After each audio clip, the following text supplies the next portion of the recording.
All right, so to start, you're going to want to import your KOTOR model, and then you're going to want to import your mesh that you're going to be using. You can press S, drag it to scale it down. And if you press like X or Y or Z, it'll choose one axis to scale it on. Same thing with G to move.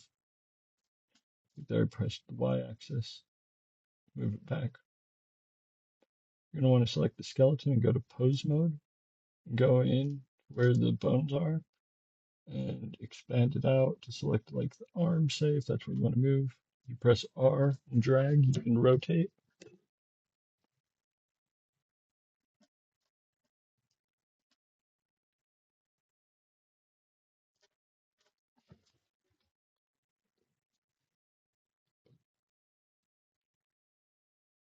You're just going to want to get it lined up as closely as possible. You want the hands to be pretty much exactly in line with the KOTOR dummy, because otherwise the weapons will be in the wrong place and they'll cause weird glitches. Here I'm dragging it out using the location and the transform just to verify that it's not messed up.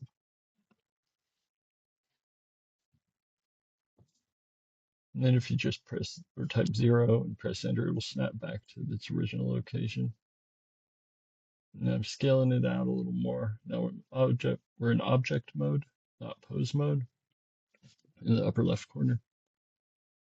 So here, what you're going to want to do is you're going to want to go to this little blue wrench, hit add modifier, deform, armature. You want to set the object. It'll automatically have the skeleton there. And then hit apply. And you'll see his arm snap down there on the side. You can actually go up here and select the skeleton now, and you can delete that. And notice you'll still be in that same pose. You can delete the rest of the stuff. You don't need anything except the mesh. You could scale it back down and it'll still match up pretty well. If you need, you might need to drag it backwards using the G to move it.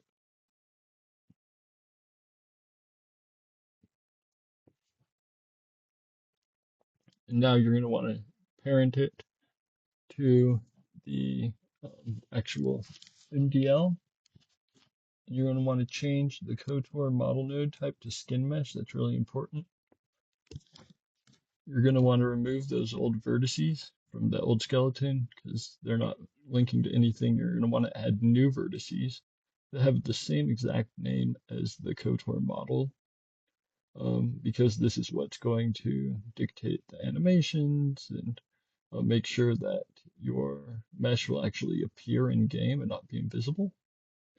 So you don't have to use all of them. You could choose, make it really simple, like use 2 or 3, or if you want it really complex, you can add all of them, but you're going to have to paint each of them by hand, so that's consideration. Again, I like to move it over to the side.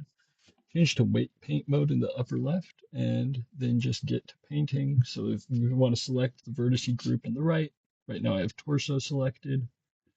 I'm painting the torso. If you mess up, you can change the weight there to 0 to basically erase it, and then change it back to 1 to draw. See, now I'm doing a pelvis. You can see me clicking back and forth under the different vertices.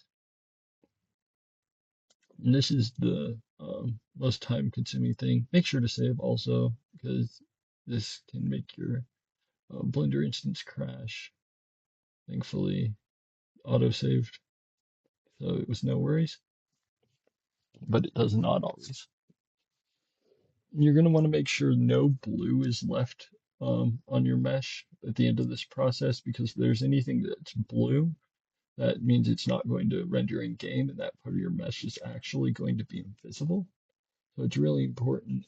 I mean, even if it's just green, it will still appear, but like that dark blue color, it definitely won't. So after you get through painting all of your weights, you're going to want to kind of click through and make sure you didn't miss anything. Just bear with it. Like I said, I did speed this up quite a bit here, but I wanted to give you guys the entire process from start to finish, basically, best as I could. So just going through, making sure I didn't miss anything now, like I was telling you before. And then once you're done, you can click on that little orange square and change your X location back to 0, pop it back over, and then you can actually export at this point. You're theoretically done, except for if you import it, it's just going to be that gray mesh. It's not going to have any texture, just the way that KOTOR um, Blender exports it for whatever reason. So what you're going to want to do is now you're going to want to go to MDLedit, change it to KOTOR 1, hit load, and you're going to want to select that MDL that we just exported. You get a little error, that's okay. These are the settings I use, by the way. I had to mess with them a little bit to get the ASCII stuff to work, but this is what I've been using.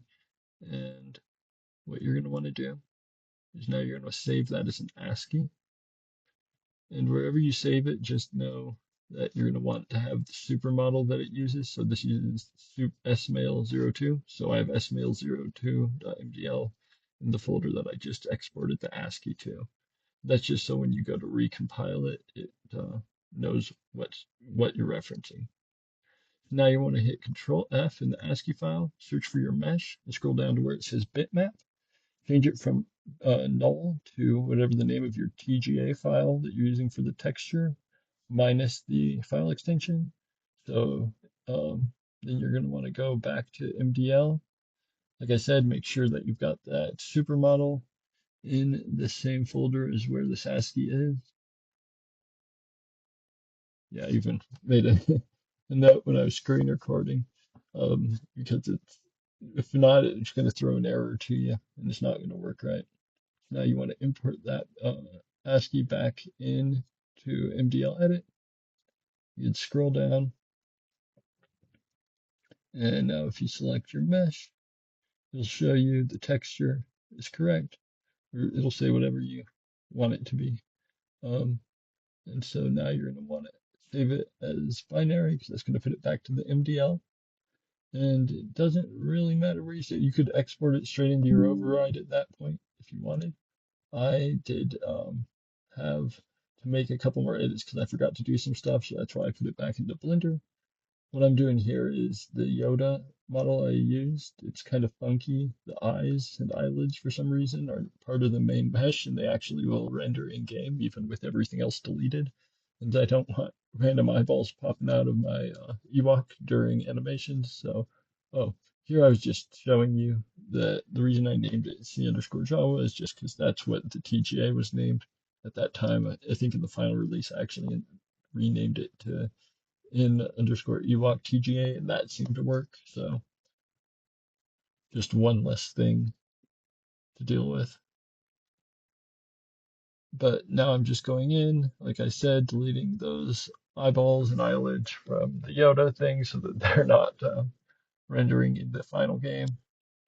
And then at that point, you can go ahead and export it, and you will have your working model. And here what I'm doing is now I'm going to show you guys, if you already did all that, you can add an armature if you're wanting to kind of adjust your mesh after the fact. You can just go and add an armature. If you hit E, you can actually extrude from the point you have selected to add another bone. And you're going to want to kind of just build it to match your mesh as best as you can. It doesn't have to be exact or super fancy. You just do something kind of like this, get the general shape. And then you're going to want to, once you've got that, actually parent your mesh to that armature, and you'll see an option with automatic weights. And then you're going to want to select that, and you can go back into pose mode. Sort of similar to what we did at the beginning, but you have to be in object mode. You can't do it in edit mode. So with automatic weight, go to pose mode, select a bone, and use the same R to rotate. And one really cool thing that you can do here is you can actually stretch the bone. And I'm going to show you here that what not to do. So you can't just do it in object or edit mode, for example. If you're in edit mode and you try to do it, it's just going to change your whole mesh.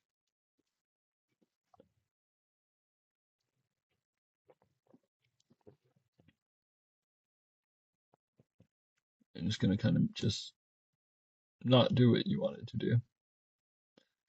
So I'm resetting it there. Even if you go straight like into the bone, not the object, it still isn't going to work unless you're in pose mode. So it's super important on the upper left corner. And yeah, I was just kind of was messing up here, so don't be like me, learn from my mistake. Go to pose mode and you'll see how quickly and easily it works.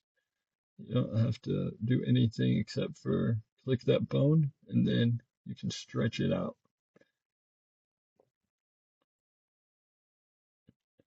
So you want to adjust it, get that hand, like I said, exactly lined up with the dummy as best as you can. This is just a demonstration, so this model is actually obviously not perfect. It does work in game, but of course the final model is a lot better.